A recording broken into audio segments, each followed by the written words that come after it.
Call to order the Isle of Wight Planning Commission meeting for August the 26th, 2025. At this time, we will ask Mr. Carroll if he would give us our invocation. Thank you. Let us pray. Eternal God, we gather here tonight as stewards of this community. We thank you for the privilege of serving our neighbors and for the trust placed upon us to help shape the future of our county. Grant us the clarity of mind, fairness in judgment, and patience in listening. May our discussion be marked by respect, cooperation, and the spirit of unity. Help us to consider not only the needs today, but also the well-being of generations to come. Bless all those that have come to seek, contribute, and may decisions that we make be made in the meeting reflect integrity, justice, and the greater good of all. Amen. Amen. All who can stand, please stand for the pledge allegiance to the flag. I pledge allegiance to the flag of the United States of America and to the republic for which it stands, one nation, under God, indivisible, with liberty and justice for all. You may be seated. This time we ask for roll call. Bobby Bowser. Present. Brian Carroll. Present. James Ford. Here. Jennifer Boykin. Here. Raynard Gibbs. Present. Matthew Smith. Present. Brian Shotwell. Present. George Rawls. Here. Keith Johnson. Present. Chairman, you have a quorum. All right, thank you very much. Are there any actions to withdraw or table? No items this evening. Okay. You said no, but your head went forward like that. Okay. Is there approval for our agenda on amendment, please?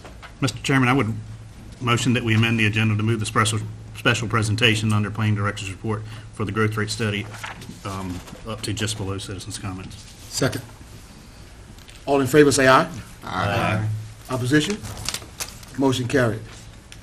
Is there a motion to accept the consent agenda? So moved. Second. All right. All in favor say aye. Aye. Opposition? Motion carried. At this time, we open the floor for citizens' comments. If there's someone present tonight who would like to speak to us about something that is not on our agenda, we allow you to come forward at this time. All right, seeing none, we close the consent agenda. Excuse me, citizens' comments. And this time, we will take and listen to the consultant as she would come forward. Good evening, Planning Commission members. My name is Amy Ring, and I'm the county's Community Development Director. Tonight, I'd like to introduce Julie Hurlins, who's Vice President of Tischler Weiss, Inc., who will be presenting a summary of the growth rate scenario study. We engaged Tischler Weiss in the summer of 2024 to evaluate the fiscal impacts of 3 different growth scenarios on the county's future operating and capital facilities budget. Not only does the study help us understand the financial implications of future growth on the county, but helps us to better prepare in advance for these anticipated impacts on county operations and community improvements. As I mentioned, the study looks at 3 different scenarios. One is the current projected annual county growth rate of 0.8%, or roughly 1% that we used in the county's comprehensive plan that we adopted originally in 2020. We then asked for her to look at an artificially imposed 2% growth rate and an even higher average annual growth rate of 3% to see what kind of potential impacts those could have. The study identifies whether there will be a net positive or a net negative impact with each of those revenues based on the projected expenses or revenues generated by that growth rate. The study also identifies at what point in our population growth we need to consider adding capacity to county operations in areas such as education, public safety, parks and recreation, fire and rescue, and other such items in order to maintain the same level of service that we all enjoy now. Before I turn the floor over to Julie, I would like to note that since I sent the draft out to you, along with the stakeholder working group, other county departments, and the Board of Supervisors, we have received additional comments that we will incorporate into the final study, which we will post online on the county's website. And Julie has more to share on that as well. Julie?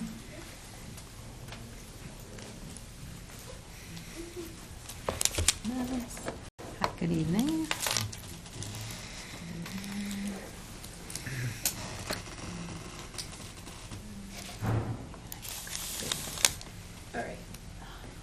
Thank you for moving this item up in the agenda as well. I appreciate that. We are based in Maryland, but I live in Northern Virginia. I know.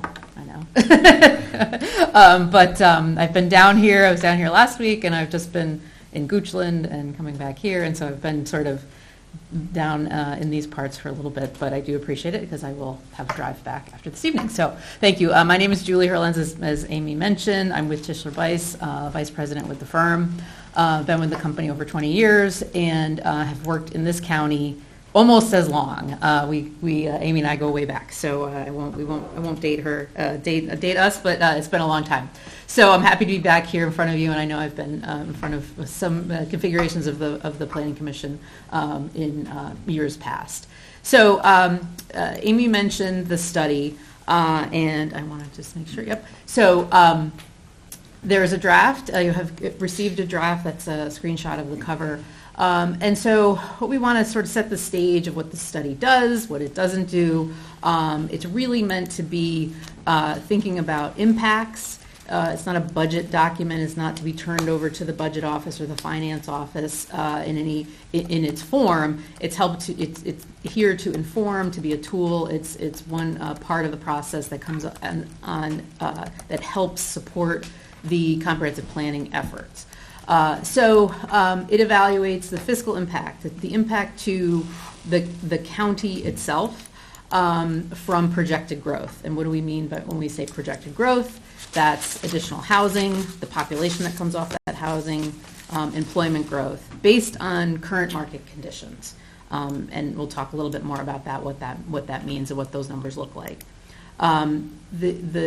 Our base scenario that analyzes that trend confirms there's some recent projections that have just come out of the University of Virginia Weldon Cooper Center, which are the state's official estimates and projections. They just released a fresh set of projections in July of this year, July 2025, and that for their growth, their projections. Those projections affirmed the growth rate assumptions that we used for our trend scenario. We also looked at, as Amy mentioned, two hypothetical alternatives, sort of really what ifs. What if that 1% growth approximately turns into 2% growth? Like what would that mean? What would the impact be to capital facilities, to operating costs, and the revenues that are generated from that same amount of growth? And we did a third scenario that was even faster, even higher, a greater rate of growth. These growth rates are not anticipated. It's not a prediction. We're not anticipating those growths, but they are meant to help understand what those potential impacts would be and the timing of some of those impacts. We understand, there's about 2,500 units that are approved but dormant. And so the question then is, what happens if those 2,500 units begin to be built, to come onto the market? That's about a 2% growth over a longer period of time. That's not all going to happen tomorrow, but there would be a certain amount of time where they would get absorbed. So that, say for instance, they all came active, that 2% growth rate scenario would give some indication of what that might look like. Again, hypothetical at this point in time because they are dormant and it's not part of the market today. So we also wanted to kind of highlight and just bring to the front what the study does not intend to do, what we're not doing as part of the study. We're not predicting changes in growth patterns. We're not prognosticators. We don't have a crystal ball. We are looking at market trends continuing that we've seen, the pace of growth, the absorption, the approval processes, the applications that come through, and when those units get built, all part of the larger economics in the market. So we're not predicting a faster growth rate. We are not forecasting by any stretch of the imagination a 2% growth rate. It does, again, test that. What if that were to occur? What does that mean in terms of the revenue that's generated and the costs associated with that? And then it doesn't also include, as part of this study, any kind of mitigation strategies in terms of changing a cash proffer policy or changing proffer policy or or how you might want to change any kind of zoning or any kind of land regulations at this point in time. And that might come out of this with the planning office, but doesn't. We're not getting into that in this report, in this study. So when I mentioned this is a fiscal impact analysis. So this is not a budget document. This is not a financial. It is a financial model, but it is not. It is a fiscal. When we say fiscal, it's the revenues and the costs to the county. So development happens. There's wealth that happens in the community. There's incomes. There's purchases, et cetera, et cetera.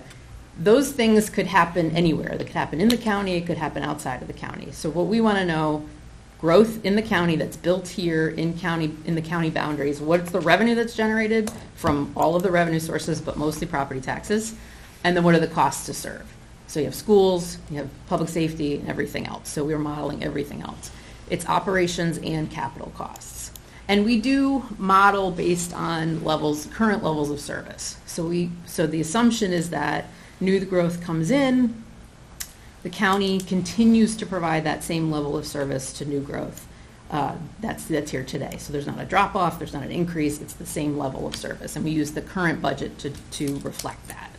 And again, this is not meant to be a budgeting document where we come out with this study and we hand it to the budget office and say, okay, this is what budget office needs to budget with the revenues that are, the county needs to make decisions about costs, about services and investment with the revenues that are available.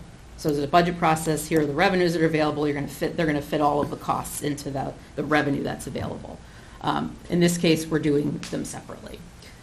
So I mentioned current levels of service. We started this study sort of last fall. So we were using the adopted budget at the time, which was fiscal 2025.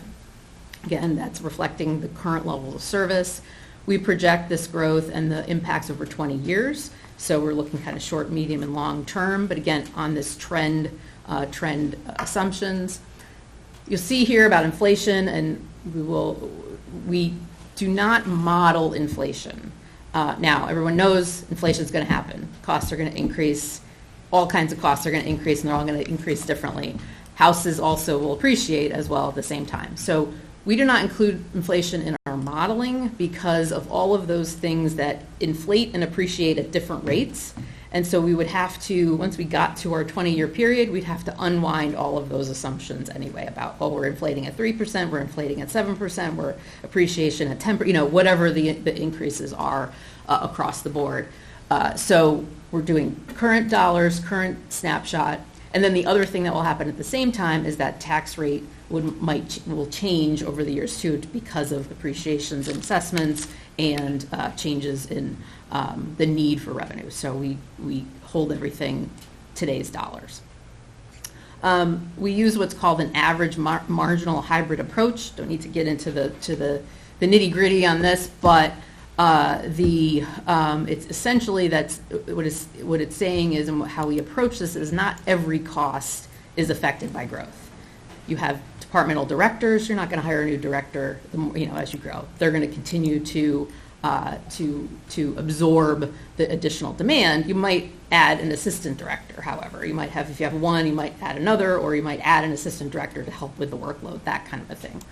So it's not every cost is plugged in and say, oh, everything's going to increase when growth happens. So that's part of the reason why we're involved, and there's a model involved, and things do vary.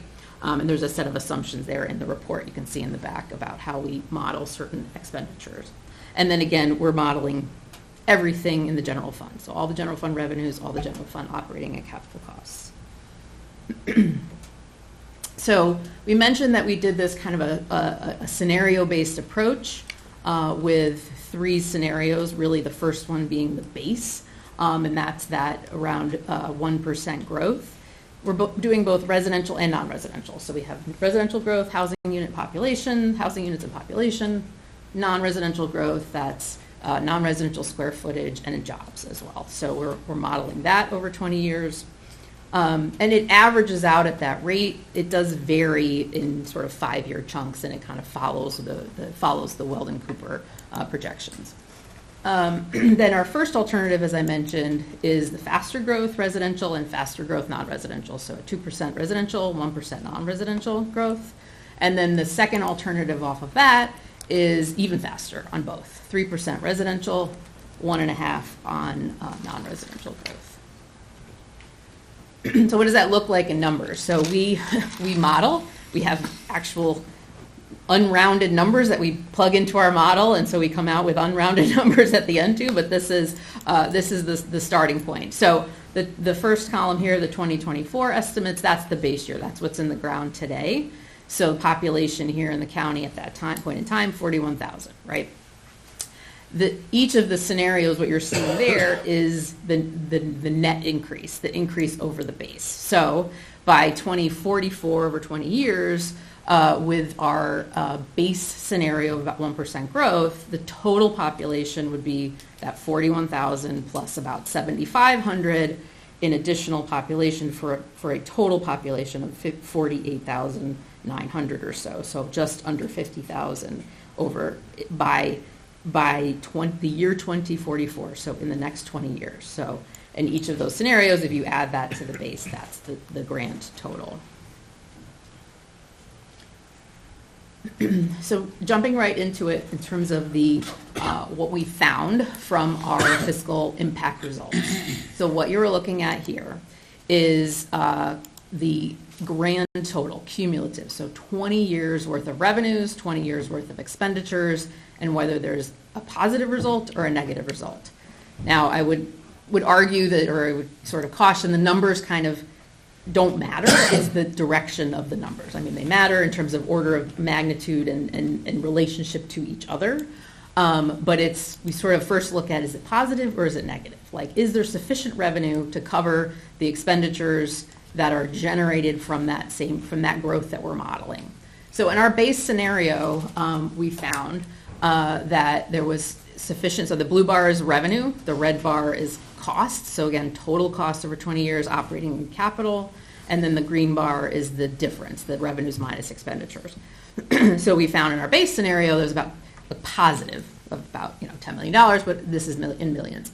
So a positive, so that there is sufficient revenue to cover the expenditures that are generated at 1% residential growth and the non-residential growth that we modeled as well. So that's the combination of that growth.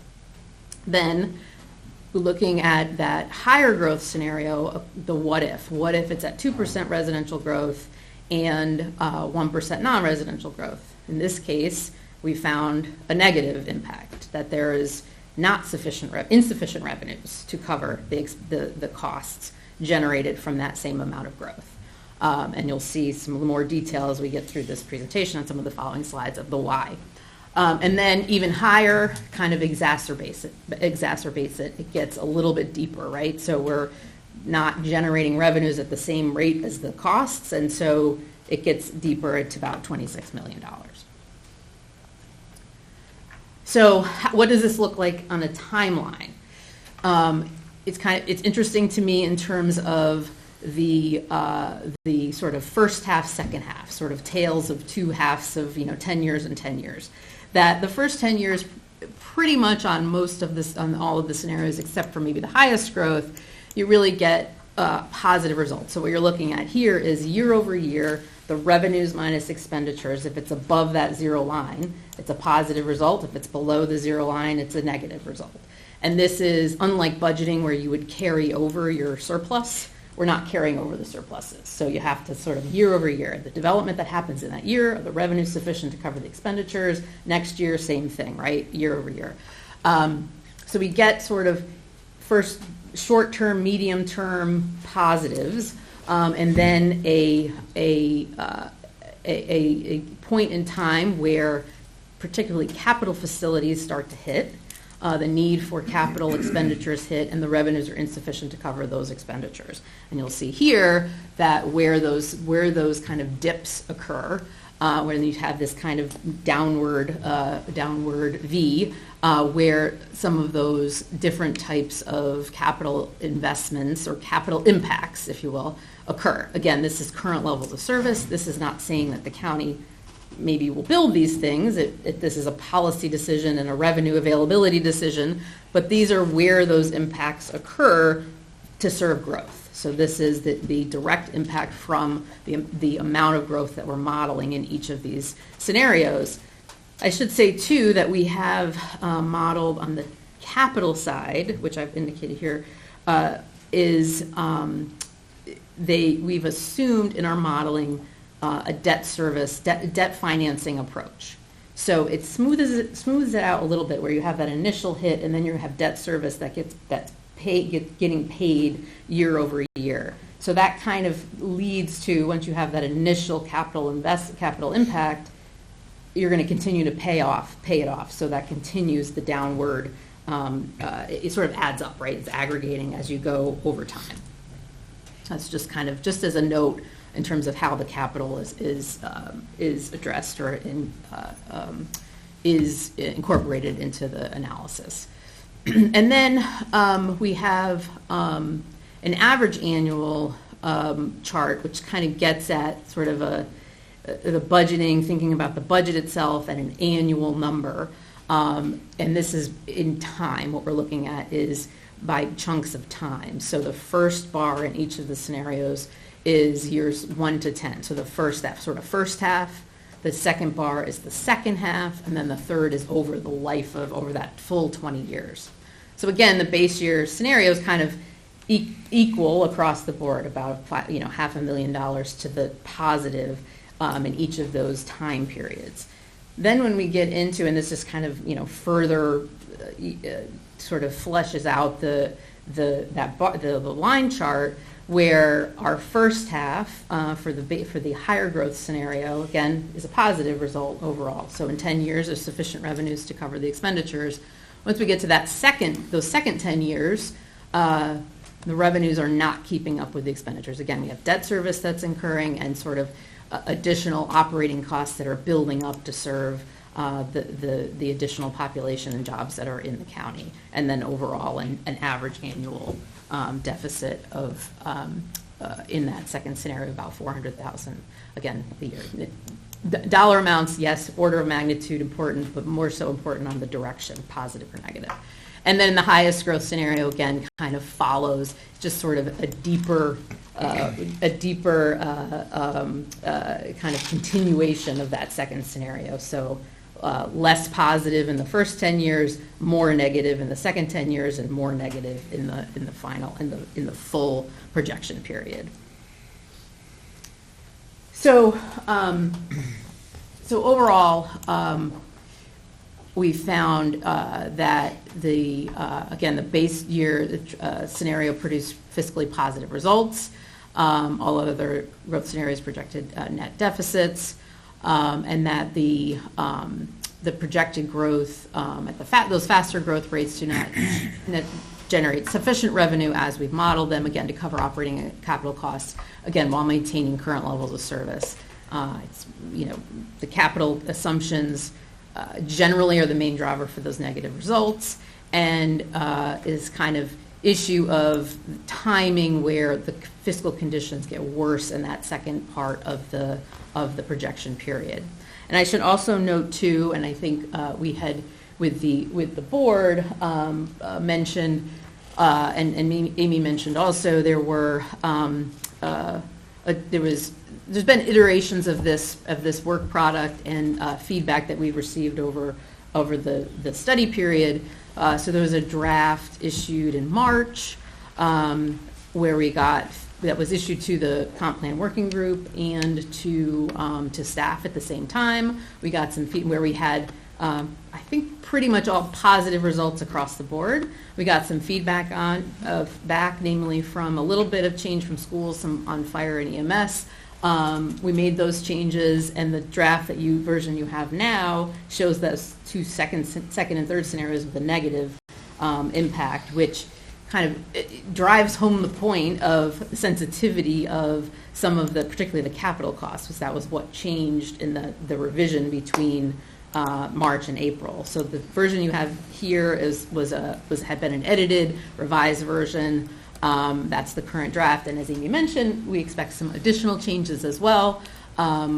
My firm is currently working with the school board, and so we're working through some of their analysis as well. And so we've had some discussions with the board when I was here last week about potentially aligning these two studies. So there's kind of a timing issue here too, where we started this one before some of the other work, and so just know that there may be some additional changes to this report as well. So again, an iterative process, but the findings on our assumptions here hold true. So with that, I'm happy to take questions and discussion. Thank you. All right, thank you. Any questions for? I have a question about, I guess, population growth and the distribution of that. So for us, almost all of our population growth is going to be in the northern end of the county. So even like in the case with the 0.8%, if we grow 8%, that's almost going to be a 50% increase in the northern, in the county population. So is that, so it's skewed, is that accounted for somehow in the?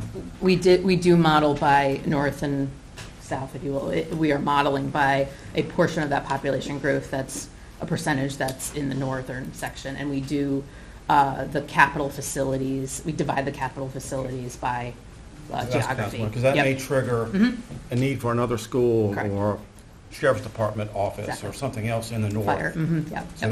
that's It's accounted for. Mhm, yep. Have you accounted for public safety-wise the transition from volunteer to career staff? So we, to the extent, yes, in the what's reflected in fiscal '25 budget, and in terms of operations, so that level where it's funded now, and then capital, we assume from this point forward, it's county funded stations and apparatus. So it's currently county now. My question is operationally, is there any accounting in there for personnel or FTEs at all? Because the transition that we see as we begin to staff stations with full-time employees could be $5 to $10 million a year. Right. I can double check on that, but typically when we model a new station, like even if it's a portion of a station, we're modeling the operating cost, the current operating costs for that station in and of itself, like not doing staff just generally, but the latest and greatest number of what does it cost to operate that station, because fire stations are so specific in terms of you're manning, you're staffing the apparatus. I guess what I'm saying is we currently don't have that. We have it on the EMS side, not on the fire side. Right. But I think we're going to see that, we're certainly going to Oh, see I that see what you're trend. saying. Okay. And none of that is accounted for in current budgeting, and I truly think the county's missing that point as chiefs are asking for staffing, and you're looking at staffing. Okay. You're staffing 0 now, and you could be staffing 15 to 30 people, Yeah. which is an eternal cost, and our projections show $10 million a year annually, maybe more. Yeah, no, we will, to your point, whatever was in the fiscal '25 budget was what we Right, so what none we of that's in identified. there, that's, Unless it was something that we added with the fire chief, but we'll follow up on that, but that may be one of the changes that we come in. Thank you, yeah, that's a good point. So part of what you're saying is, right now we have a lot of volunteer support, but that may go away, Yeah. right? Is that? well, you have department heads now asking for FTEs. Right, If you were to have to go to staff any one station in the county, you'd be looking at 15 people a shift, Right. times 3 shifts, times, Yeah. just do the 2 northern stations, you'd be looking at 30 people, you'd be looking at 100 FTEs like that. Right. no, it's, Which is If millions. that's, if it's not accounted for, maybe that's something ought to be stated, how it is addressed or Right. not addressed Right. in the study. Yeah, thank you, I appreciate that. And we're modeling on current levels of service, right? Not a change in policy or not anticipating, predicting that change. However, that may be worthwhile to do to see, you know, as a what if on a change in level of service and the change in requirements. But yeah, and I was going to note that fire station, the capital, the location and the staffing of them and the apparatus, you know, and the transition from volunteers to career it's a significant fiscal impact, and that's just, Yes. I'll just say that. Especially over 20 years, it's going to be Correct. all paid. Yeah. Yeah. And so that may be something we just, in terms of timing and kind of plugging in it, yeah. I was going to offer, I know that, like Julie's firm did our capital impact model for us, where we find out like how much population a particular development is going to generate and how that impacts our current level of service for Parks and Rec, education, fire and rescue, public safety. So I guess that would be more of an operational impact model where we could plug in that same population growth and be like, okay, well, how's that going to impact the staffing or, you know, the operational budget versus our capital impact budget? You know, and we could play around the other end, like what if we had to do all, you know, 50% paid or 75% paid or 100% paid? What that would look like. And it's predominantly northern end, but Yeah, and that can be done geographically. And But in 20 years, it may be countywide. I'd like to know, looking back over the last couple of years, Weldon Cooper's projections for our growth rate, were they on point? Because I know last year, I think it was last year, it might have been the year before, we were the 4th or 6th largest growing locality in the state. So was that predicted accurately? Yeah, I don't, we'd have to go back and look. And they do, I mean, they adjust, so they adjust their estimates every year. They redo their estimates, although, you know, right now, so it's a year lag, right? So their current estimate, the latest is 2024, July 1, 2024. But they are redoing their projections, and there was a little bit of a lag with them too. There was a funding, you know, like they stopped doing their estimates and their projections, and so now they're sort of back. But we could go back and look. We do, you know, and that is, we've had these discussions. In terms of our process and the study, we spend a lot of time looking at that base scenario and what that should look like, and sort of a lot of historical, looking at the pipeline, looking at pipeline of development, the approved developments, all of those kinds of things, to get to, again, a lot of discussion about that, knowing, you know, the discussions in the community and the comp plan work.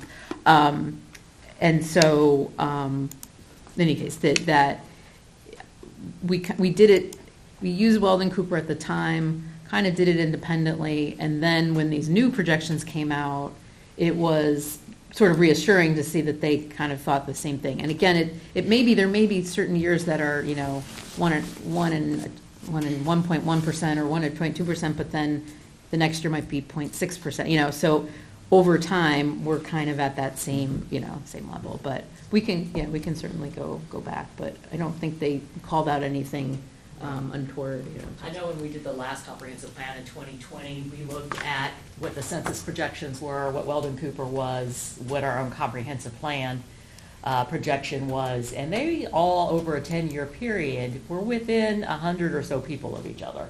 So they were pretty close enough for, you know, projection work. So. All right. Does this plan include when new schools are triggered and predict, or does it identify how many schools or are any schools needed, or what is it showing? So in this modeling effort, we are, so we do model it by north and south so that it's divided, and we're modeling it on when the capacity is reached, and it's by seat. So we're projecting, so when we get school costs in here, it's the seats that are triggered. So I'm not building up the seats to get to a school. We could say like, you get 25, you know, and build it up to like, you know, a threshold of whatever the size of the school is.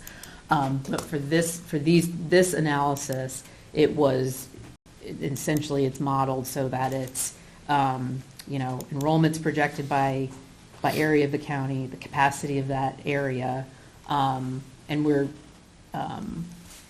we have it sort of more refined on the elementary level because there's more of them. But once it hits, and we're modeling at 95% capacity, so school policy, school board policies are kind of adjusting that as well, but 95% capacity. And as we hit that threshold, we're building and incurring that cost for the seats. So we have like 10 seats here, 15, like you're not going to build it that way, but it is the impact. So it's really to get at the impact. I guess part of the reason why, we received a memo from the Alabama County Schools recently, and they were projecting out, number of student increases, and they broke it down to, I guess, projects under construction, and then they also looked at ones that are kind of in the process of being approved, and they were showing Smithfield Middle School was going to be like 102%, based on what we know right now is in the pipeline.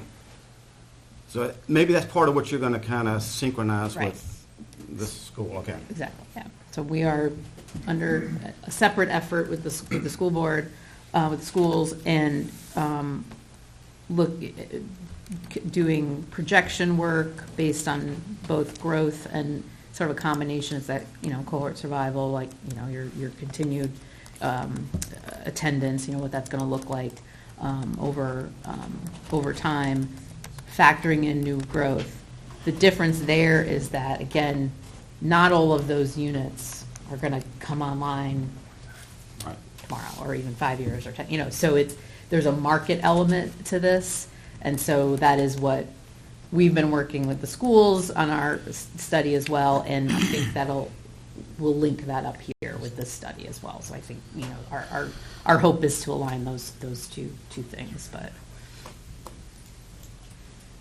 I have a Just question. one last question for me. Do your dormant numbers include the dormant projects in the two towns? Yes, Yeah. Okay. So the 2,500 includes the towns? yes. Okay. Windsor and Smithfield. I was going to ask if you have received feedback from the schools when I asked about the actual, what is the actual student-generated from developments that have been passed? in the So last- I gave them the examples of two, the Nest and Ben's Grants Apartments, because those are the two projects where we have relatively recent professional student generation projections, and asked for that, and they are still working on Oh, it. okay.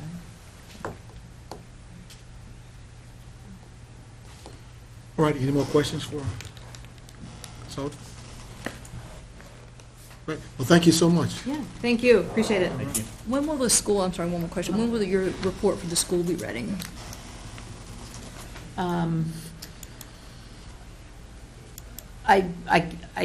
It's unclear at this time. We are working now on it, I would say within the next, no more than 2 months. We're at the end-ish part of our work. I think there's some other additional work that is going to occur. And then some further coordination with school staff, the school board, but again, it's coming through our company, our office, so we'll be able to kind of, to feed that through this process. So I would say within the next 2 months or so. They may have talked about a different timeline, but, for no more than 2 months, but I think within that window, I think that's where we're at. Thank you. All right, again, thank you so much. Yes, thank you. Okay. All right, let's move to public hearing. Amanda, if you would read the first one, please.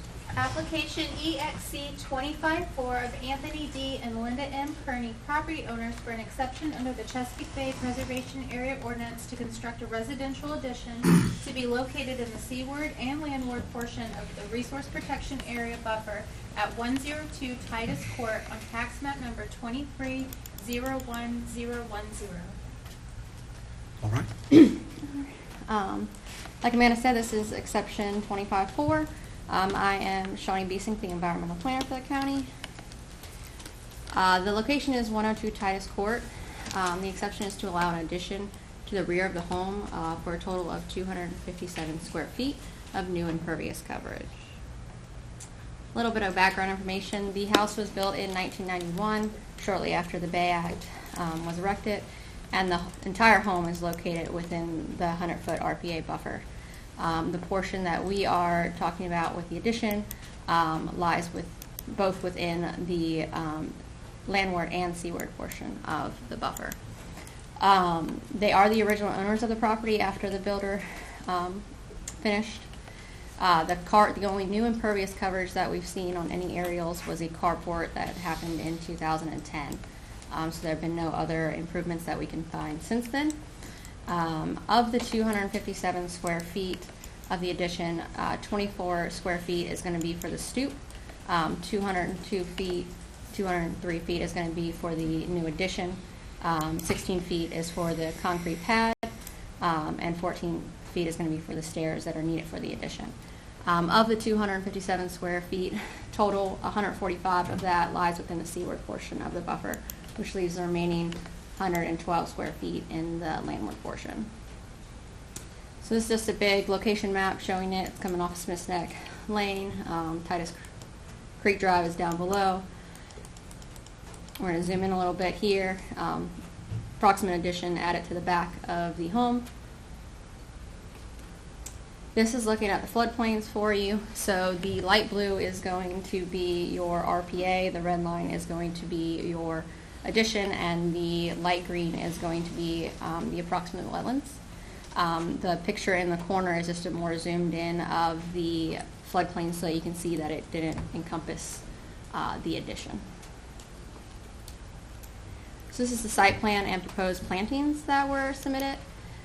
So we have the circles are the trees and shrubs that they proposed. They've proposed 2 landscaping units to cover that, which would cover the square foot for the addition as well as the land disturbance for any laydown material that is needed.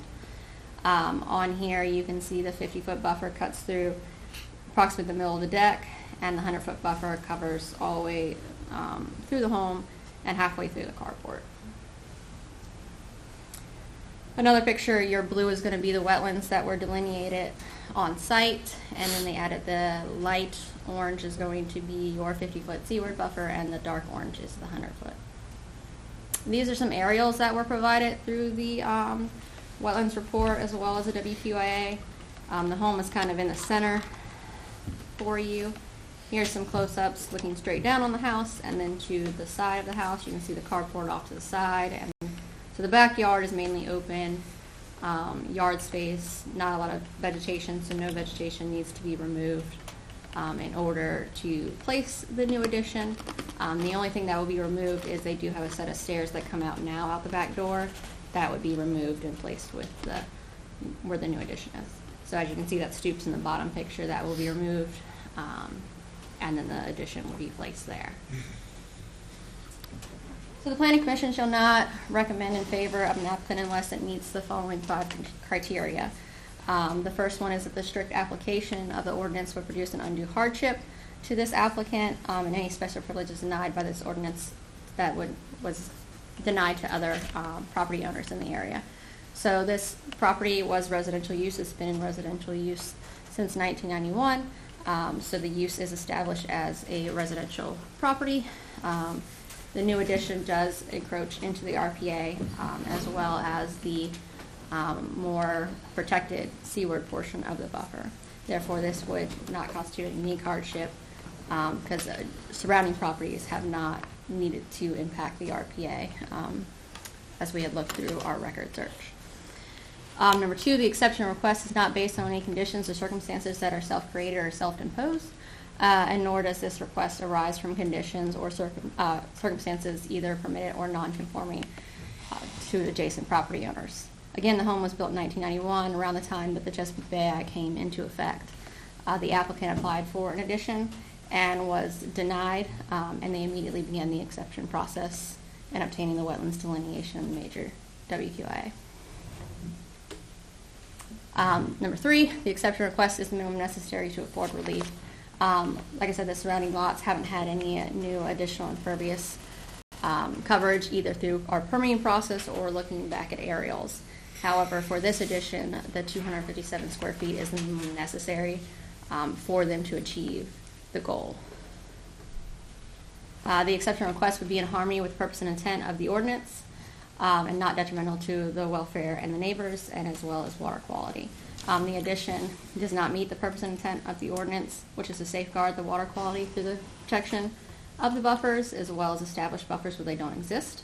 The addition, like I had stated before, is in both the landward and seaward portion, and therefore is not in harmony with the Chesapeake Bay Preservation Area Act. So number 5 would be reasonable and appropriate conditions are imposed which prevent the exception request from causing a degradation to water quality. If the exception is approved, the staff asks that the applicant be required to install the mitigation landscaping as proposed in the WQIA within the RPA as they did. The new improvement is only 257 square feet, but they covered 800 square feet with their mitigation planning.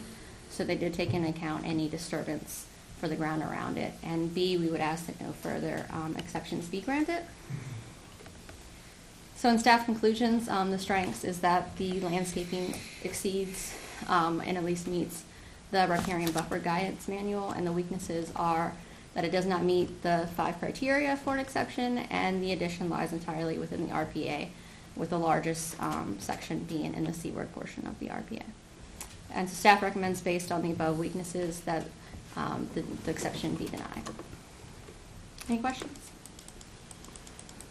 All right, thank you. If the applicant is present, they can come forth. We open the public hearing. Good evening. Good evening. I want to apologize for reading my notes. I'm 71 years old, and this is too important to us to miss anything, so I have my notes. We're the same age. You're good to go. All right. Thank you for the opportunity to speak today regarding our proposed addition to 102 Titus Court, Carrollton, Virginia. My wife, Linda, and I moved to Isle of Wight County in 1991 with the dream of raising our family in a peaceful country-like setting. We were fortunate to build our home on a quiet cul-de-sac of just 9 houses, where we raised our 2 children and became deeply rooted in this wonderful community. Our home, a modest 1,290 square feet, 3-bedroom and 2-bathroom residence, was built within our means on a 1-acre parcel of land, and it has served us well for 30 years. We were never informed about potential wetland issues with our property until we began this process. Now retired, we are looking forward to enjoying the next chapter of our lives in our home that we've cherished for so long in preparation for the future. In preparation for the future, we're requesting approval to build a modest 200 square foot addition on the back of our house that would involve extending a portion of the back wall 8 foot. The addition will not include any new bathrooms, bedrooms, or bedrooms. Its sole purpose is to make our kitchen, dining, and laundry areas safer and more accessible as we age. Currently, the entryways to these areas are approximately 27 inches, which making them difficult to navigate and entirely non-compliant with today's accessibility standards. As we deal with the struggles of aging, we have found that this area is a very tight space. Allowing the addition will alleviate some of those issues and concerns. This is not a luxury project. It is a practical and necessary adaptation to allow us to age safely in our home. We are blessed that both of our children live within 4 miles of us, and we hope to remain in our home surrounded by family for as long as possible. We began this process over 15 months ago, stating that we starting with relocation of the electrical box, which was required before moving forward with the addition. We received a permit to do that and completed that work. However, when we returned to apply for the second permit for the addition, we were denied due to potential proximity to wetlands. Following guidance from my Isle of Wight staff, we submitted an application for Chesapeake Bay Preservation Area Ordinance exception. We were encouraged in this direction by the late William McCarty, former chairman of the Board of Supervisors, who expressed his support for our plans. While Mr. McCarty is no longer with us, I have retained the text from him which he sent encouraging us to move forward. My prayer is that one of you would honor his stated advocacy. To date, we have invested over $15,000 in preparation for this addition. This includes electrical work, architectural plans, delineation report by Coastal Virginia, Environmental Services, Canada Land Survey, and most recently, a water quality analysis with Stokes Environmental. Our file contains all these documents. Additionally, Stokes Environmental, which was one of the persons recommended by the city, Stokes Environmental reviewed our site plan and conducted that, quote, the proposed addition does not conflict with the Chesapeake Bay ordinance. The proposed work includes a 145 square feet seaward portion, and we don't understand what that means, and a 112-foot landward portion, which with added vegetation buffers that more than offsets the impact within the buffer zone. The delineation, land survey, and wetland study confirm our compliance with the environmental regulations. We have also been advised that a small addition would increase our property's value. Conversely, a denial would signal that our property is no longer usable, which would diminish its value, something we find concerning. To be clear, this addition includes no plumbing, no bathrooms, no bedrooms, simply an 8-foot by 24 square foot space for greater safety and functionality. We have spoken to our neighbors and gathered a signature petition from all of them. As we understood that Isle of Wight sent them letters telling them that we would be here tonight. So everyone in our neighborhood supports us, except for one neighbor that wasn't there. We couldn't get a signature. We sincerely appreciate your consideration of our request for an exemption under the Chesapeake Bay Preservation Area Ordinance. Thank you again for your time. Are there any questions, or can I point of clarification? Sir, would you state your name and address just for the record? Yes, sir. It's Anthony and Linda Kearney, Kearney, 102 Titus Court, Carrollton, Virginia. Thank you. Thank you, Mr. Jones. Thank you. All right. Thank you. Does anyone present tonight like to speak for or against this application? If so, you can come forward at this time. All right. Seeing none, we close the public hearing. Commissioners? I have a question. Mr. Kearney indicated. To who? To staff. Okay. Sorry, looking at you. Sorry. Mr. Kearney indicated that he came down here seeking to go through the proper process, and he needed to move the electrical box. And so he did that, and then he comes back and you all tell him that he can't have the addition. Where was the failure to communicate that at the beginning before he put in the electrical box? Can you go to the mic and use that for us? I can't speak for that exactly because I don't have the permit in front of me. So sometimes with the permits, if they don't tell us they're moving it for an addition, they just say they want to move the box. So therefore, we didn't know that he was going to build a deck in that place. It could just be they were updating the box, or it could be some permits don't come through environmental if it's just an electrical upgrade or something like that. Okay.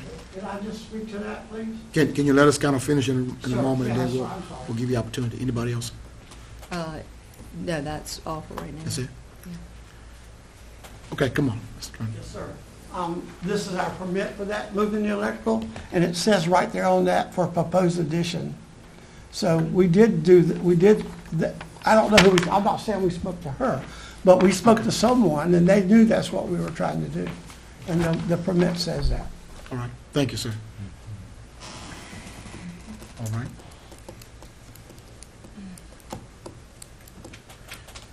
I have a question, Mr. Kearney, if you don't mind. Sorry to make you get up and walk, but we the same age, so you're pretty good. Yes, sir. You had a question? If the staff is recommending that if this is approved, that you would possibly install landscaping. Do you have any problem with that? None whatsoever. Okay, all right, thank you very much.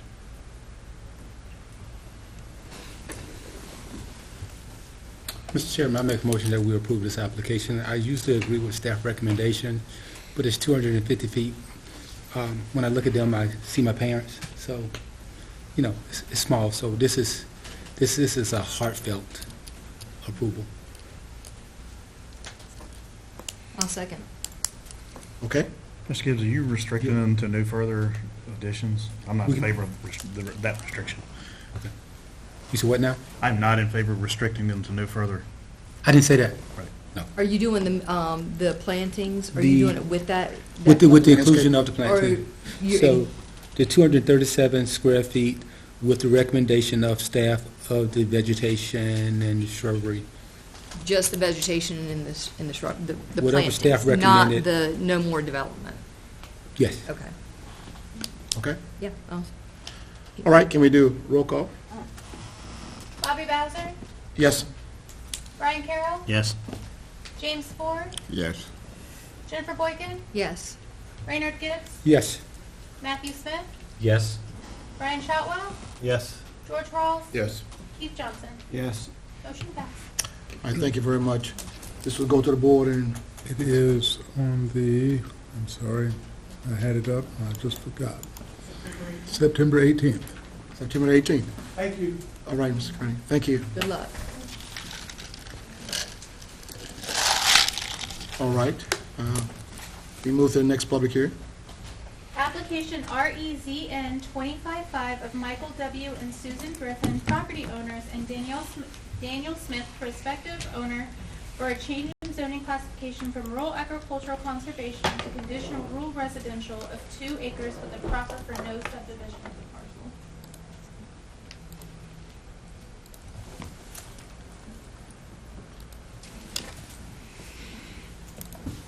I will just make a note here that the project manager for this particular rezoning case is Sandy Robinson, and unfortunately, she could not be here tonight, so I am giving this presentation in her stead.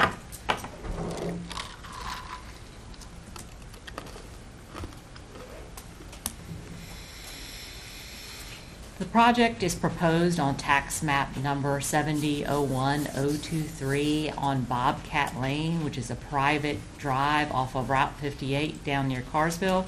The zoning for the property is rural agricultural conservation. It's in the D5 election district. The proposal is to rezone 2 acres to conditional RR with a proffer for no further subdivision of the parcel. The previous owner designated 30 of approximately 32 acres for agricultural use by creating an agricultural subdivision in 2004. So as you may recall in our zoning ordinance, when you create an agricultural subdivision, it's not subject to the rezoning requirement that's required in our zoning ordinance. However, there are no residential uses permitted on the property. So this proposal is actually requesting a split zoning for the property where 2 of the total acres would become conditional RR in order for them to be able to build a house on the property. The 30 acres remain vacant. The present owner is selling the 30 acres, and a prospective owner wants 2 acres of that to be rezoned to CRR. There is a proffered condition that excludes the property from any subdivision. The capital impacts model results show there is existing capacity for public facilities in the southern service area. The proposed zoning is consistent with the future recommended land use map.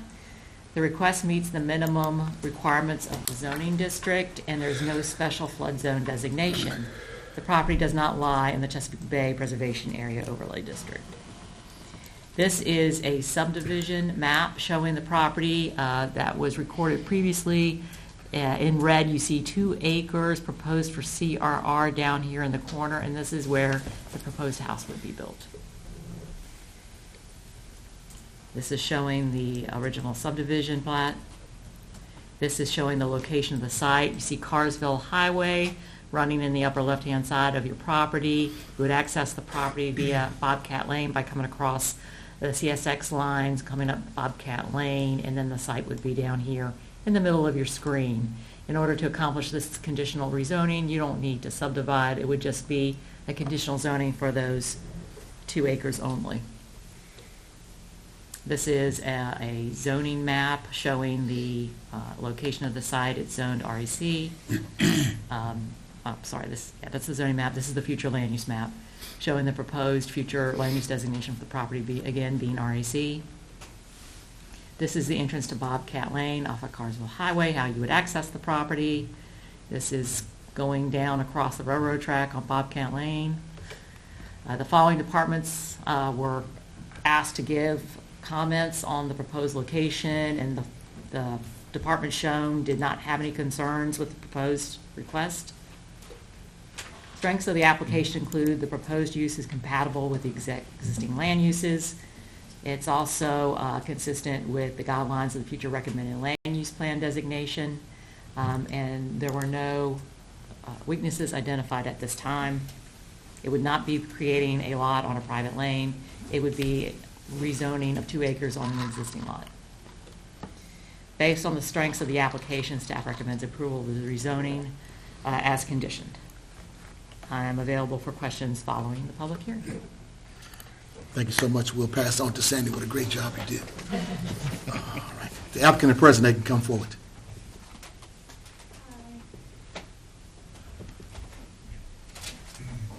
My name's Amanda Kaysen. I'm a local realtor, and then I represent my buyer for the property on Bobcat Lane, where we're looking at rezoning 2 acres out of the 30. He is here today. His name's Daniel Smith. He's right there. Okay. So when I first met him, he had reached out to me. He was currently living in Portsmouth. He did grow up on this side of the water, had family over here, and he's really wanting to get away from the hustle bustle of life and kind of come back to this side of the water, enjoy the country living with a little bit of quietness and privacy. This was the first property that we looked at, and it was the main one that he fell in love with right off the bat. He called it a little piece of heaven, you know. It also had a lot of benefits because on the property there, or on that same road, there are 3 houses that are already there. And so there's already electricity that runs down there as well, and an easement that runs down to the end of the property as well. So he's very excited about this and is wanting to be able to make the dream come true where he can move his family over here. All right. Thank you. That open the public hearing? I did. Okay. Thank you very much. Thank you. So, we'll open the public hearing for this application. If anybody would like to speak for or against, you can come forward at this time. All right. Seeing none, we close public hearing. Commissioners? I'll make a motion that we approve this. Second. Make sure she gets her address for the record. She didn't give her address? Okay. Can you come back and give your address? I'm sorry. I'm slipping tonight, so Mrs. Jones got me now, Mr. Ford got me. Please give your address, please. Amanda Kaysen. I live at 11 Merritt Cove, Carrollton, Virginia, 23314. Okay. All right. Thank you. Thank you. Mr. Ford looking for a realtor. That's why he wanted All right. There was a motion that was made. Second. Second. Who's second? I did. You second. Okay. Mr. Carroll. Is there any unreadiness? Okay. Can we have a roll call, please? Bobby Bowser, Yes. Brian Carroll. Yes. James Ford. Yes. Jennifer Boykin, Yes. Raynard Gibbs, Yes. Matthew Smith, Yes. Brian Shotwell, Yes. George Rawls. Yes. Steve Johnson. Yes. Motion passed. All right. Thank you very much. This was September 18th. to the Board of Supervisors, September 18th meeting. Okay. Thank you very much. All right. Moving right along. Next application. Application REZN 25-8 of Jeffrey and Melanie Seward, property owners, for a change in zoning district of approximately 2.5 acres with tax map number 1901009, located on Raynor Road, from rural agricultural conservation to conditional rural residential to create a single-family lot. You want to get your hat before you start. No, I left my hat. My wife told me I shouldn't bring it today. Good evening, Planning Commission members. My name is Cordell S. Benson. I'm one of the planners for in the Community Development Department. This public hearing item is an application for rezoning to a property with the intent to create an additional lot for a single-family dwelling. The property is located next to 11371 Raynard Road, near the intersection of Comment Road and Raynard Road. The property is zoned rural agricultural conservation. Election district is D3. And again, it's to create an additional lot for a single-family dwelling with conditions. Here's a site map of the location just off of Comet Road in Raynard. The future recommended comprehensive land use plan calls for the site to be RAC and environmental conservation. As you can see here, the portion that they're looking to cut out is up here, or to rezone, which is in the RAC section of the property. A little bit of the background for the property. The lot in its current form was established in the 1920s and was originally 157 acres. According to Section 4-3004.A of Isle of Wight County zoning ordinance, using the rural residential sliding scale, the original parcel could have 4 lots subdivided from the parent parcel. If the proposed rezoning and subsequent subdivision were to be approved, the property would have 1 more cut permitted to it after this subdivision. This is a look at where that rezoning would take place and where the new subdivision would look to be put. The staff analysis shows 3 strengths with the application. The first is that the rezoning aligns with the ordinance's requirements. The second is that the rezoning aligns with future land use. And the third is that there were no objections raised from other agencies who were asked about this project going forward. And there's no weaknesses identified at this time. And based on the strengths of the application and that no objections were raised from any agency, staff recommends approval for this application. All right, thank you, Cordell. We open the public hearing for this application. If the applicant is present, you can come forward. I said the applicant, I didn't say that. Mr. Chairman and members of the Planning Commission, I'm William Reddick, and I represent the Sewards. Mr. Seward is a longtime farmer in Isle of Wight County, and he hates to sell land worse than anybody I know.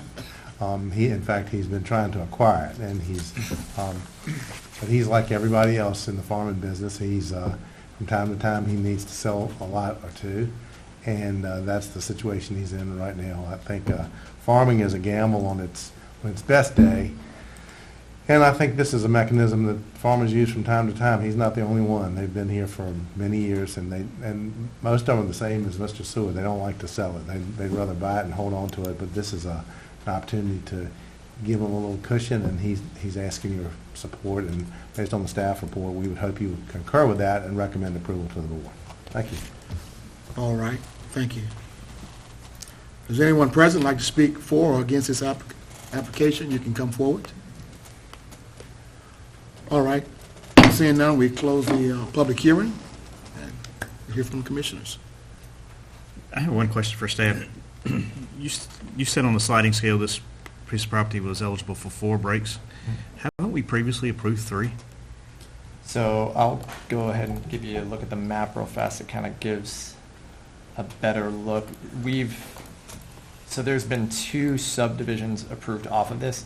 There's a 3rd cut that you can kind of see up here, which is, hopefully this one might, sorry, there's no zoom. Is the one on the, go back to that So map? this, Go back one map? yeah.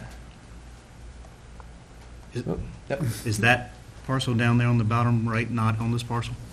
So this was, you can see up here, this was parcel 1, that was cut 1, this was cut 2. This was actually cut before, long before the parcel was established as its own piece of land, so it wasn't considered a cut off of it. If I remember correctly, that was cut even before the 1920s. That was a schoolhouse. Okay. I didn't attend it, but I do remember. For the record, Mr. Bowser. So yeah, that didn't count towards their 4 cuts. Yep. Just for clarity. Yep. That won't be entered into the record. All right. Anyone else? Questions? I'll make a recommendation for approval. Second. All right, roll call, please. Bobby Bowser. Yes. Brian Carroll. Yes. James Ford. Yes. Jennifer Boykin. Yes. Raynard Gibbs. Yes. Matthew Smith. Yes. Brian Shotwell. Yes. George Rolls. Yes. Keith Johnson. Yes. Motion passed. Thank you. That was too easy, Mr. Riddick, I mean, sorry. All right, thank you. This also will go to September 18th. September 18th. Okay, is there a county attorney's report this No, sir. evening? No? You gonna give us some good news about you being away? You glad to be back? It's hard to come back. All right, let's go to the planning director's report.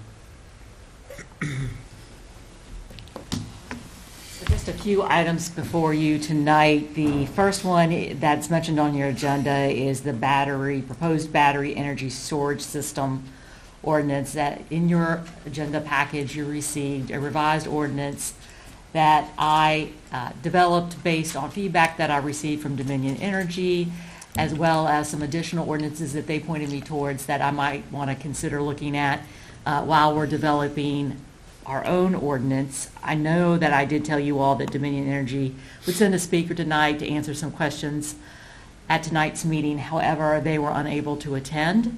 I will let you know that they will be joining us for our tour of that battery energy storage facility at your annual retreat on the 30th. Just a quick update on that as an aside before we get into the ordinance. The location for the tour has changed. They actually recommended that we tour what's called the Dry Bridge facility in Chesterfield County, which they said would be more of the scale that we could potentially be looking at here in the county should one come before us. It's much larger. It's a standalone facility. It's more in line with what we could possibly see. So and they said that it could accommodate more people on the tour. So we went ahead and asked them to change the location of that tour to that facility. So I just want to let you all know that there has been a slight change in plans. Same date? Same date. Okay. Same time. The only time that they could accommodate us, though, would be at 10 in the morning, so we would need to leave here a little earlier, but we will get you those details as we get a little bit closer. Following the tour, we do have a group lunch planned at a local restaurant that can offer us a private dining room so that we can talk freely with the Dominion Energy folks. We've also reached out to Chesterfield County, hoping that maybe they could send a staff person to kind of share some of their experience as well during that time. So, And what was the date of that again, the retreat? Thursday, October the 30th. The 30th. I had that flag.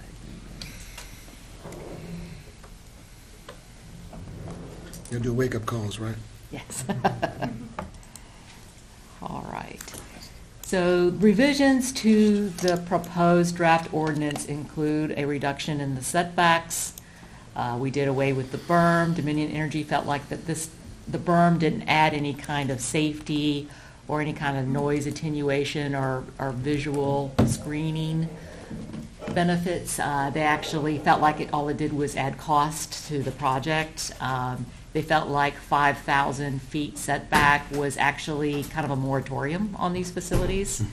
And they recommended in their model ordinance that they sent me, which I also attached, was 100 feet. And I did explain to them that our current solar facilities ordinance does recommend or does impose a 250-foot setback from any residential properties, cultural assets, historic resources, and those kinds of things. And they felt like they could work with that. I did notice, however, when I went to some of the ordinances that they recommended, namely Sussex, Middlesex, and Surrey and Amelia, that those ordinances did recommend a 500-foot setback and as much as 1,000 to adjacent residences, existing residences. So you'll see some of those changes that I highlighted in that draft ordinance for your consideration. One of the other things that Surrey had in their ordinance was a noise study as well as a maximum decibel level specific for battery energy storage facilities. One of the other things I did, if there were requirements that were duplicative with our existing solar energy ordinance, a lot of localities just referred people back to that through their solar energy requirements if they're looking at a battery energy storage, so they would be one and the same. So I went ahead and did that. I said, you need to meet all the requirements in the section above, plus all these additional ones. I did modify or try to combine the emergency planning aspects of the proposed ordinance, and I did send that back out to our fire and rescue folks asking for their feedback as well. And I did send it back out to Dominion Energy. Again, asking those questions that you all brought up at your last meeting to see if we could get some answers, even if they can't send a speaker, maybe they could go ahead and send some responses on those questions if they can't be here to talk. So with that, I'll be happy to answer any questions you all might have. I know we're touring this facility in October, so we do have a little time to kind of continue to research it and do a site visit to look at an actual facility. I would like to do that before we pass any ordinance, Yes, ma'am. for sure. And anything Dominion Energy wants us to do, I would throw it in the trash.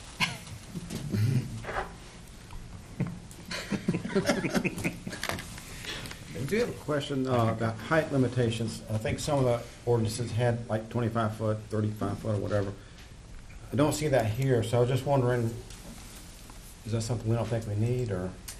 So I included 15 feet for our solar energy facilities. Some of the other ordinances also had a 15-foot rule. At this point, I didn't get any particular feedback about that height limit, and I thought that was good. It's basically the height of a one-story house. So if you kind of use that as a comparison or as a ruler to how something could look like in the landscape, I felt like that did okay in terms of minimizing visual impacts. We can certainly revise it if you think that there's more flexibility that needs to be added there. I guess they can't stack their battery systems. No. Okay.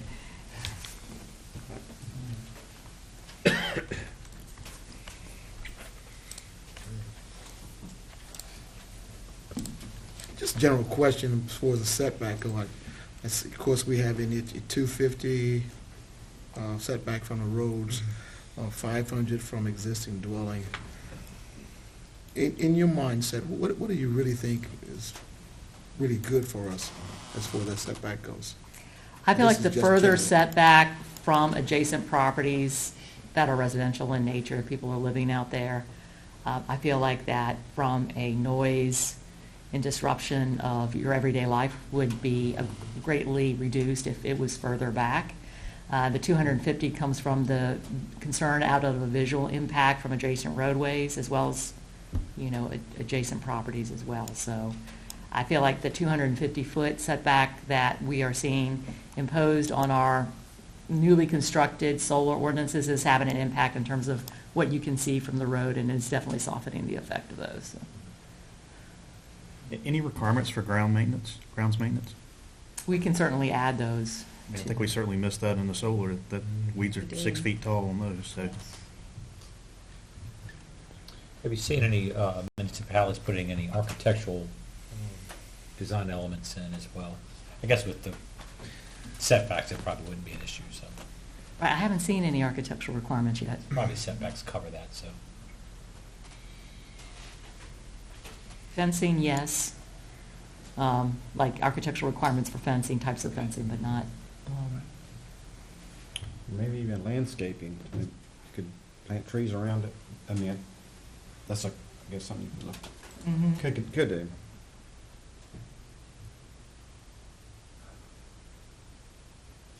Do you think Isle of Wight should have any battery storage at all?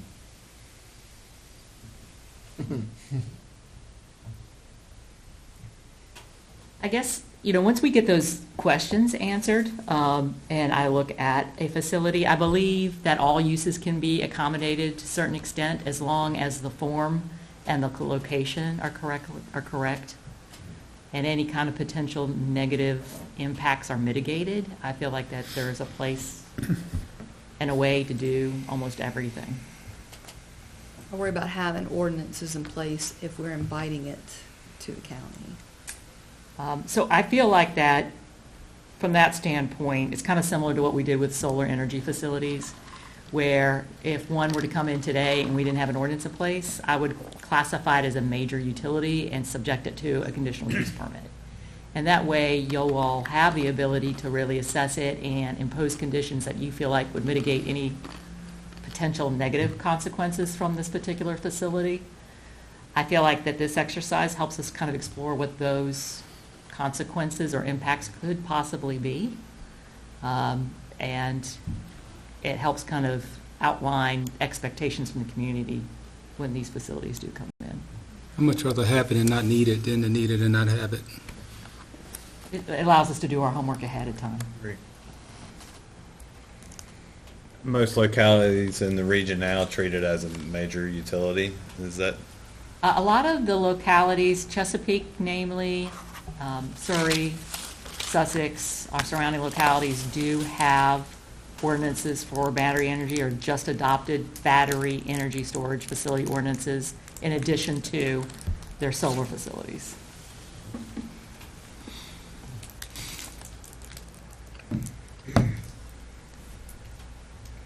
Okay.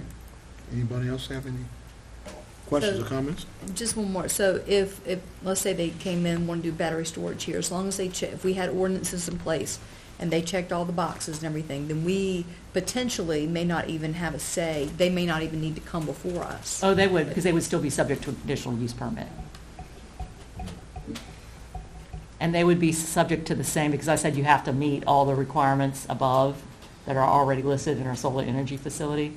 So they'd have to meet all those requirements plus any of the additional ones. So in terms of requiring a conditional use permit, studies, being within a 2 mile of a high voltage transmission line, the 2% rule, all of that would apply to them.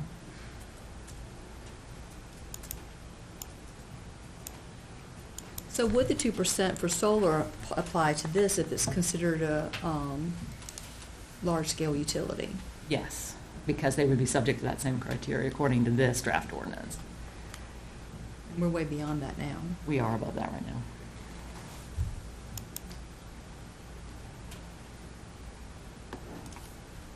All right. Anyone else? Questions, comments? You want to discuss the sound study? It's up to Ms. Reed. Sure. If you'd like to do that. So the requirements or application requirements for a battery energy storage facility, they would be required to do a sound study and be less than 50 dBAs at the property line. It's either 40 or 50 dBAs at the property line. I don't have the draft ordinance in front of me. I can certainly pull it up if you'd like. So.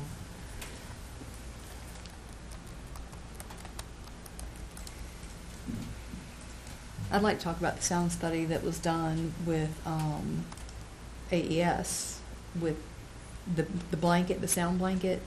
Why didn't they use the sound blanket on all 4 sides?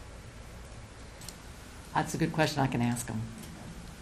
And with the results of what they've gotten so far from the sound study, will they go back and put a sound blanket on all of their inverters? Is that their plan? That's their plan. Okay. They wanted to test it on 1 or 2 first to make sure it was going to be effective. Why wouldn't they have tested it on the 2 that I hear from my house? I could tell them whether it's effective or not, rather than relying on their own data. I mean, that's a serious question. Why pick the one on that site that's the furthest away and not do the one that's the closest that I can hear every day?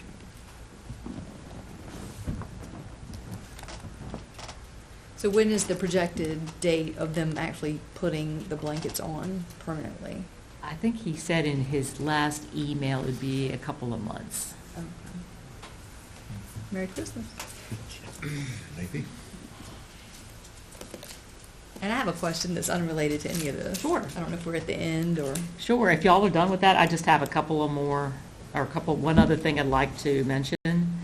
Comprehensive plan, 5-year review. We do have several community meetings, open houses that we've scheduled. The first one will be September 16th at 6 p.m. It's a Tuesday night at First Gravel Hill Baptist Church. We are doing it in a community open house format. We do have other presenters with us. We'll be joined by Parks and Recreation to talk about the ongoing improvements at Bradby Park. We also have the Rushmere Village Master Plan, the draft plan that we finally finished that we'll be presenting to the community, as well as the comprehensive plan 5-year review revisions. And we also have a ongoing grant project. You all may have seen a survey that came out for it, but it's called Safe Streets for All. And it is a grant that is administered through VDOT and our local county transportation department. And it talks about, they survey the community residents to try and find where the greatest public safety concerns are, and then they develop recommendations on how to address those. I know they're keeping the survey up for a couple of more weeks. They are going to present it at the meeting that night, and they're going to give people additional opportunities to fill out that survey and describe the project in a little more detail and what they plan to accomplish. We have a second community open house meeting planned for September the 30th, which again is another Tuesday night, and it will be at the Windsor Town Hall, or excuse me, Windsor Community Center. And again, we'll be joined that night by our county transportation group as well to give a small presentation. We'll review the proposed revisions, and that is scheduled for 6 o'clock as well. And then I have been invited by the town of Smithfield to attend their Planning Commission work session on October the 14th to talk about the proposed, give them a presentation on the proposed 5-year revisions. And then after that, we will close public comments. We'll wrap up any kind of additional revisions we need to make and present that to you all probably in your October or November regular meeting, and we'll have a public hearing at that time on the proposed changes, and followed by the public hearing at the board level. The Safe Streets for All survey, is that on the county's website? Yes. There should be a link to it right there on the website, of the front page. Amy, what was the first date? The first round? September 16th, What time was those again? 6 o'clock. The 16th location. First Hill Gravel, First Gravel Hill. First Scrubber Hill. First Gravel Hill. 5230 Old Stage Highway.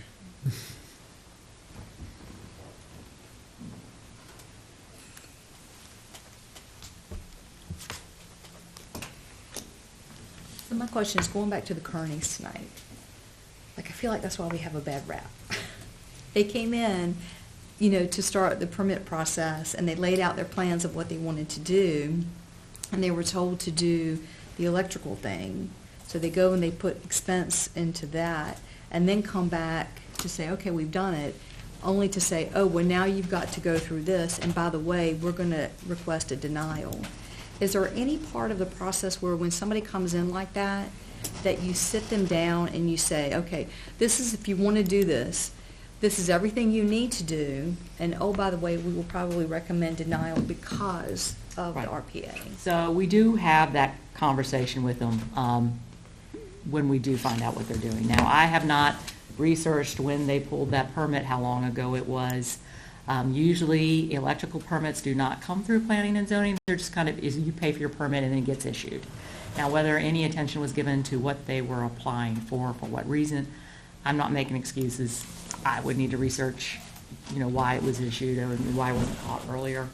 However, it was caught when they did finally submit, their contractor did submit for plans, and it was explained that, hey, this looks like you're in the RPA. You're going to need wetlands delineation, RPA delineation, and a full exception because of where it's located on your property. So, and that process does take a lot of time, and it is expensive because of the way it's set up. It's not meant to encourage development in the RPA. It's meant to discourage it, so that's kind of where we are now. And I know there was some back and forth with the contractor on what was needed, and there was some time delays with that, so. I don't know, Shawnee, is there anything you want to add to that process? Without looking at it, I can't tell you. Yeah, what happened? But there's a checks and balance, right? So you guys did what you thought were right. It comes before the planning commission. We look at it with a different set of eyes, not, going against the planning commission, but hey, look, let's look at this a little bit differently, right? And that's what we did. So it shows you that the system worked. There's a system of checks and balances that works here tonight, And if we circle the wagon as a commission, it's not they getting a bad rap. It's we all one cohesive group just working together, doing the best for our citizens. And I think that's what we did tonight. Chairman, I echo that. The staff reads an ordinance and follows it to the best of applies the facts to the ordinance. The ordinance allows an exception to that process. That's where this body is not allowed an exception. They say this is what the facts are. If you want to move forward, you have to ask for permission, and that's exactly how it works. This is not the first time that we've crossed this bridge, and it's not going to be the last time. Yeah. To be Exactly. honest with you. I agree. I've been through the online system and utilized that personally. Is there a way through that system, if there are key phrases or words that are used, that it would trigger maybe some more, we don't want to deny an electrical permit, but if we said for addition or those types of things, that there would be just a way that it could come back to y'all and y'all can maybe ask a few more questions so that there's not an unwanted, their term, $15,000 delay or costs that would be involved. Is there a way to do that within the system that we have? I think in the OpenGov, like not knowing how old his electrical permit is, I know in the newer system there is the ability to toggle back and forth, like if yes, send them to this location, if no, send them on to this location, so that we do have a little bit of better oversight with this new OpenGov system than we had before. So hopefully those instances will happen less. Yes, sure. If I may, we also, I think, Come on. the environmental, anything that with the OpenGov, if it triggers wetlands or floodplains or RPA, they were working on, it comes to me, because we are getting generators placed in the RPA. So now it kind of kicks in that electrical, if it hits that in OpenGov, that we now get them versus them simply going and paying for the permit and getting it. If it is in a sensitive area, they're trying to send it to where it becomes. I mean, I think if they know at the front end, you can do this and pay this money and ask for an exception, you may get denied, but at least at that point, they know that they could be out of pocket for nothing. But I think when it touches it like that and it triggers that property has RPA, even if the RPA is 20 acres away on the lot, if it triggers it on that lot, it kind of triggers my review as how they're trying to set it up now, that I can look at it and say, hey, it's 20 acres away, or hey, it's questionable, you need to go the route of a delineation. And that's the good thing about this current system is it has flags on it, so if a property has a potential for being in a historic overlay district, or it has an archaeological site on it, or it has an environmentally sensitive feature, it automatically highlights it, and it kind of takes away the individual judgment, so to speak, and sends it for a secondary review. So if a property raises a flag that's potentially in the Chesapeake Bay, it automatically goes to Shawnee. Whereas before, it was kind of up to whoever got that first permit request to kind of look at a map and make a determination whether or not it needed further review. So it's helping to streamline it a bit. Yeah, because it sounded like even the applicant didn't realize they were in the RPA. Right. Until they came for the second application. I don't think they would have known that when they applied for the Well, electrical. today they wouldn't know, couldn't build that house there, probably. Yeah. It looked like more water in the swimming pool next door than probably behind the house, but Yeah, because you couldn't even see the water, basically. Yeah. Yeah. I feel like that those ordinances are really overzealous. Safeguards. But that's what you have to work with, Yeah. at this point. And let me just say something about the amount of money, and I understand people are looking at that, but we don't know, as a commission, when that amount of money was paid. We just know what they told us. And I don't, support anybody paying unnecessary money or anything like that, but we have to look at, you did, but at what point did you pay this to do all of this work ahead of time? I would bet a large I mean, portion of that. that planning, though, that's planning for that project. And so, you got architectural drawings and all of those things, but there are some things you probably need to research before you get to that point.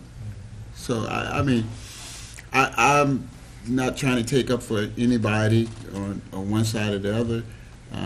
With our processes, they are what they are. And if someone missed the little phrase on their proposed addition, that says a lot. When you have the word proposed addition on there, that's not approved. That's proposed. And I want to commend this body for the work that we're kind of trying to come together, because even though staff may recommend denial according to the ordinances and the rules that they have to follow, we are flexible enough that we can overlook that and give the applicant the option of moving forward. Okay? I appreciate that they actually wanted to start the whole process legitimately. Right. They were It wasn't coming an for after the fact permission and not usually. forgiveness. Absolutely, absolutely. Amy, for the record, do we need to address the fact that there was an expectation we would address Kemp's Village tonight and that it's been tabled or postponed? So I tried to catch the people that were in the audience that said they were here for Kemp's Village to kind They of were there let for them know that it was deferred until September. So I apologize if I didn't catch everybody. So, yeah, tonight, the applicant did request deferral to the September meeting in order that, so that they could take another look at their concept plan and their proffer statement to see if they couldn't address some of the concerns that they heard at the last public hearing. Thank you. For those that are here and those that are watching, Okay. as to why we didn't take action. Okay. Well, we apologize for that right there. We did the best we could, but thank you. We do have some food in the back. Share with you at your departure. Okay, anything else? That's all I have. All right. Any questions from commissioners or concerns? Is there a motion Move for for adjournment. adjournment? Second. All right. Adjournment.